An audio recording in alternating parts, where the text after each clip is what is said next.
What's going on, guys? This is your motivation guy. That's right, your friend, the one and only Keith Allen. Make sure to continue grinding, man. Never stops. The grind never stops. If you want to be the best, you have to put in that work. We believe in you, man, so keep going. Make sure to connect with me on my Insta at your motivation guy. Welcome back to another ProGuides video. We're back at you with part 2 of one tip for every ability. I am so excited about today's video. Okay, so today we're going to be covering the controllers and Sentinels. But before we do, what do you guys think about Riot's announcement to let the esports community grow naturally for a bit before Riot themselves step in and start hosting tournaments? On one hand, having third parties run tournaments will pay off in the long term and really make sure that the game has a stable foundation of tournaments to play in. But on the other hand, we probably won't be seeing huge prize pools until Riot starts hosting tournaments again, making it a bit more difficult for pro players who want to make tournament winnings their main source of income. All right, guys, remember to leave your answer down in the comments below and also tell us if you've played in any Valorant tournaments yet. With that out of the way, it's time to talk about abilities. But before we do, ladies and gentlemen, I gotta get out my favorite snack. I don't know about you. It's time to sit back, relax, and grab some of my favorite candy. You already know about this. It's that Bunch of Crunch, and if you don't know, you need to get it. All right, guys, so our first tip starts with the controller class in Brimstone. Did you know that his STIM beacon can actually buff enemies as well as your team? When using your STIM beacon, try to position it behind whatever angle you're holding or trying to push. Doing this instead of just throwing the beacon out in front of you will help reduce the chance an enemy will, step into its AoE effect, while you're trying to fight them. Plus, if it's behind you, it's more likely that your teammates will use its effect to help secure a kill. Okay, guys, so moving on over to Brimstone's second ability, we have an interesting one with his Incendiary. This projectile actually has quite an upwards arc right as it is fired, and this can sometimes throw off people's lineup with it. So, a quick way to compensate for it is to think about it like this. If you're trying to have it detonate close to you, aim closer than where you think you need to, all right? This is gonna help you guys compensate for the bounce and arc of the projectile. You can also use this trick to help get an Incendiary up on a ledge. Think like the metal platform at the back of Seaside on Haven. Just aim slightly below the ledge and watch that pesky jet that has been opping you all game try to scramble back. Up there, it's a bird. Oh, it's a plane. It's a sky smoke. Brimstone sky smokes are among the best utility in the game, right? Being able to call down 3 smokes exactly where you want them at any time is a very powerful ability. So, why not use them to help gather information? There is a small delay after you call down your sky smokes. So while they are still coming down, you can try and peek the angle that is about to be smoked. Only do this if you're confident in your aim, however, as you might have to take a gunfight. The upside, however, is that you might catch a player not paying attention and you might be able to secure a free kill. For Brimstone's ultimate, we have an interesting one, all right? There is a 2.5 second delay before the giant laser actually starts firing. Obviously, it is best to use this ability if you know a few enemy agents are trapped somewhere and can't, escape the beam. However, this won't always be the case. When you deploy your orbital strike, try to position it in a way that forces people into your team. For example, let's say that you're attacking on Bind and your team wants to take A. Using orbital strike on U-Haul or slightly towards Pipe Room forces enemies to choose between hanging back and, letting your team take site, or playing aggressive and trying to get a kill or two. As long as you and your team are prepared to deal with anyone that decides to push through, you should have no problem, guys, catching people trying to escape the ult. Okay, guys, so our second controller agent is Omen. If you've watched some of our previous videos, you might already know this trick, and if you do, great. Our tip is that Omen can actually activate his Shrouded step while jumping or in the air. This is especially useful on Bind, where you can just jump backwards into a teleporter while channeling Shrouded Step to fake a teleporter rotation. Okay, so try using this at mid-teleporter if you really want to scare the enemy team. All right, next up we have Paranoia. This is Omen's flashbang, as it blinds any enemies or friends it touches.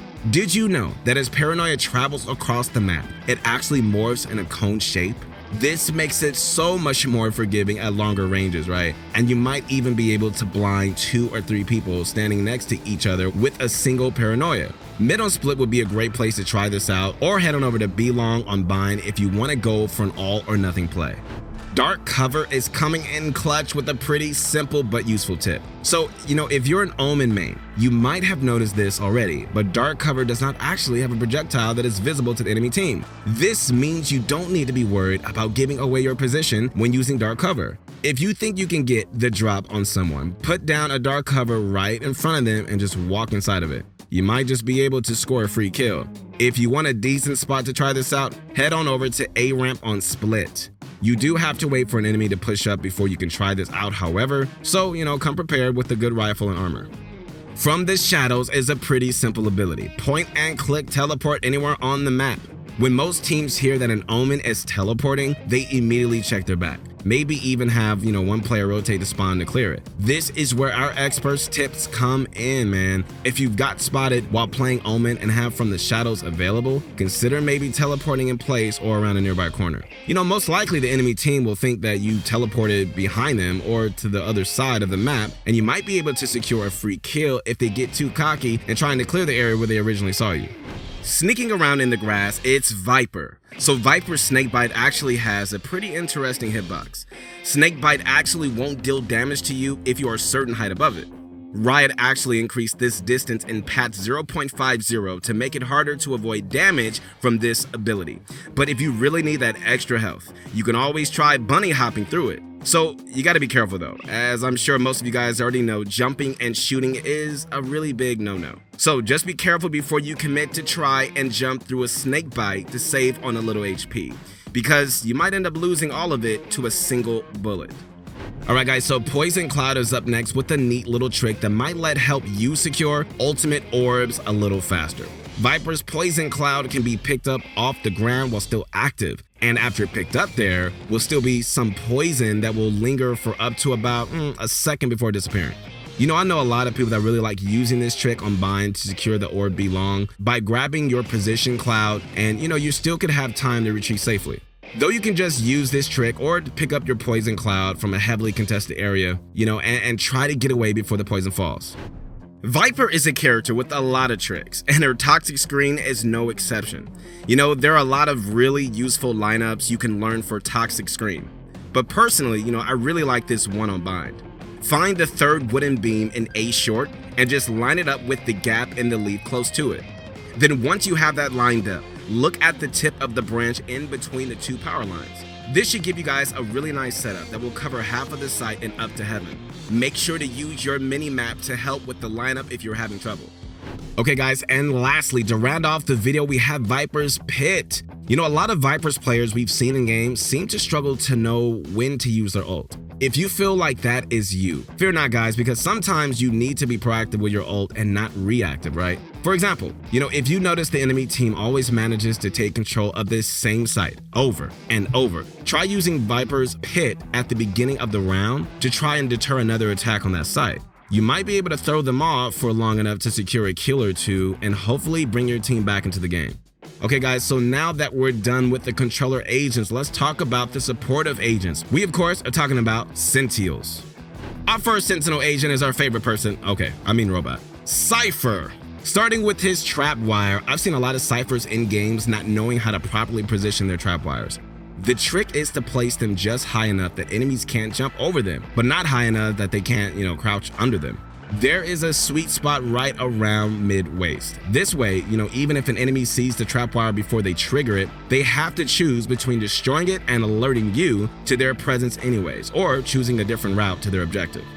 Shifting on over to Cypher's next ability, guys. All right, we got Cyber Cage. Most of you guys already know that you can activate Cyber Cage remotely from his camera. But did you know it has no range on its activation? You can be on the other side of the map and still be able to trigger the cage. Use this in combination with some good trapwire placement that we just showed you to lock down the site without even having to be there.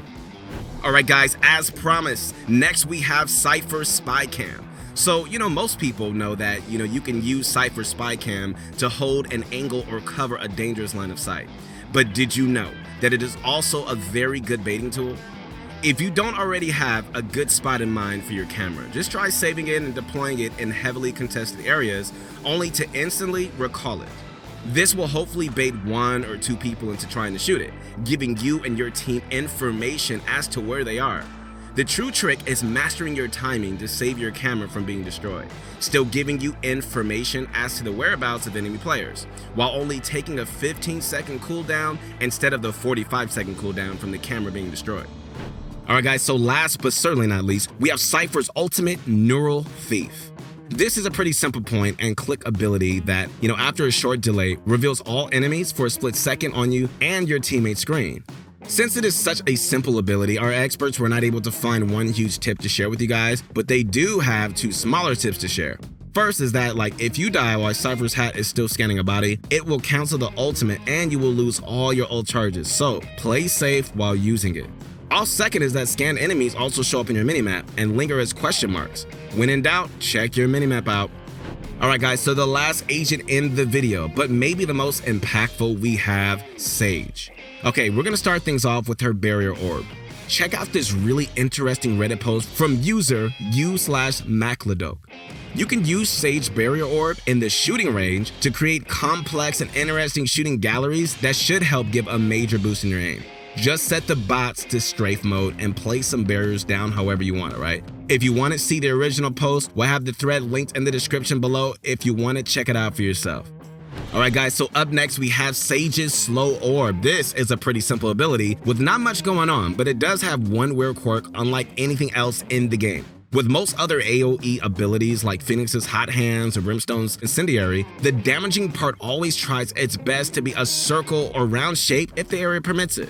However, Sage's Slow Orb spreads like water, filling any area within its range with its slow effect. This is really useful in very enclosed spaces or spots with more linear designs. Hookah on Bind is a great place for a Slow Orb, as there are only two exits for attackers, one coming into B site and one heading back mid.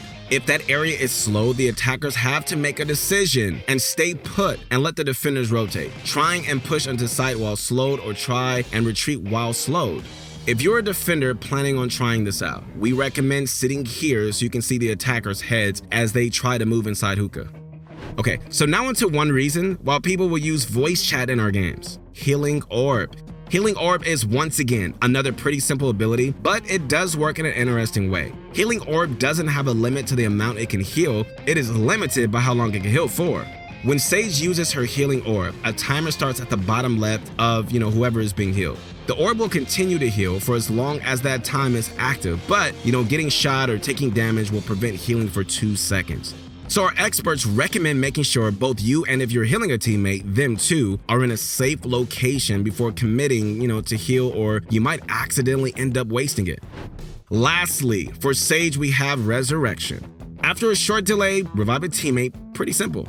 But there are some very interesting mind games you can play with this ability, okay? So when most people see the enemy team is reviving, they get nervous and try to push wherever the revive is happening. Use this to your advantage, guys, and don't be afraid to bait the player who's being resurrected. If they died once, I'm sure they're going to be okay dying again to improve your KD. But in all seriousness, don't be afraid to resurrect a teammate in a contested area as long as you are ready to shoot whoever tries to kill them.